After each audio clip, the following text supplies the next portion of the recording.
दुनिया ने एक भयानक घटना देखी। जलियांवाला बाग में शांतिपूर्ण सभा खून खराबे में बदल गई। सैकड़ों निर्दोष लोग मारे गए। पुरुष, महिलाएं और बच्चे सभी इस क्रूर नरसंहार के शिकार हुए।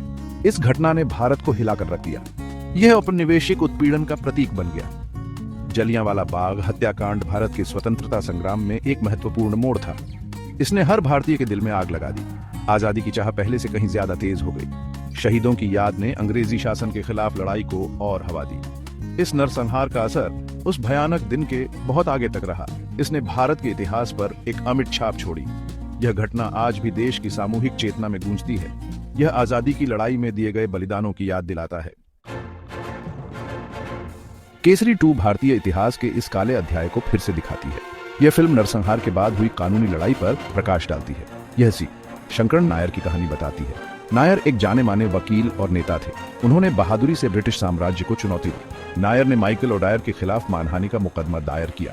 ओडायर एक उच्च पदस्थ ब्रिटिश अधिकारी था। नरसंहार से पहले की घटनाओं में उसकी अहम भूमिका थी। फिल्म न्याय के लिए नायर की अटूट कोशिश को दिखाती है। ये उन चुनौतियों को दर्शाती है जिनका सामना उन्हें शक्तिशाली ब्रिटिश प्रशासन के खिलाफ लड़ाई में करना पड़ा।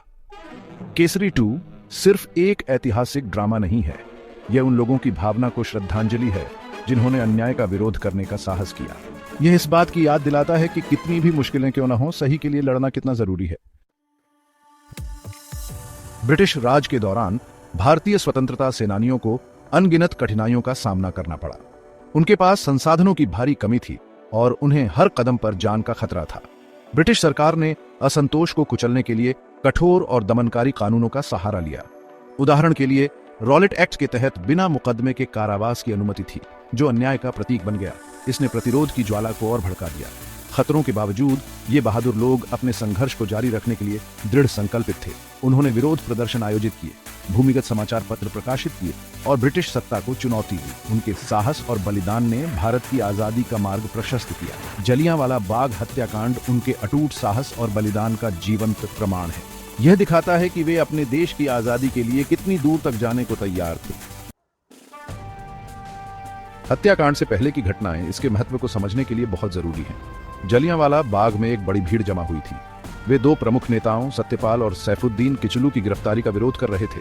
माहौल तनावपूर्ण था, लेकिन सभा शांतिपूर्ण थी। एक ब्रिटिश सैन्य अधिकारी जनरल रेजिनाल्ड डायर अपने सैनिकों के साथ वहां पहुंचा।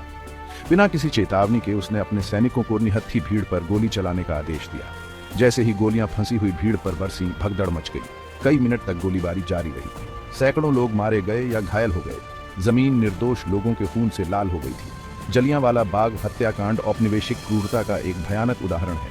यह उत्पीड़न की मानवीय कीमत की एक कठोर याद दिलाता है। केसरी 2 नरसंहार के बाद हुए कोर्ट रूम ड्रामा को जीवंत करती है। न्याय की भावना से प्रेरित होकर शंकरन नायर ब्रिटिश साम्राज्य को चुनौती देने का कठिन काम अपने हाथ में लेते हैं। फिल्म मामले की कानूनी पेचीदगियों को दर्शाती है।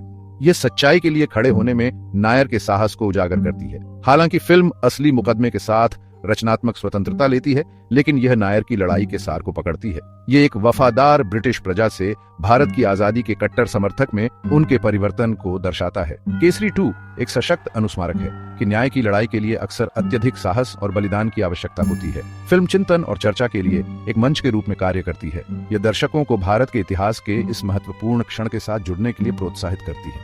केसरी 2 में जलियांवाला बाग के चित्रण पर आपके क्या विचार हैं? अपने विचार साझा करें और हमारे अतीत के इस महत्वपूर्ण अध्याय पर बातचीत में शामिल हों।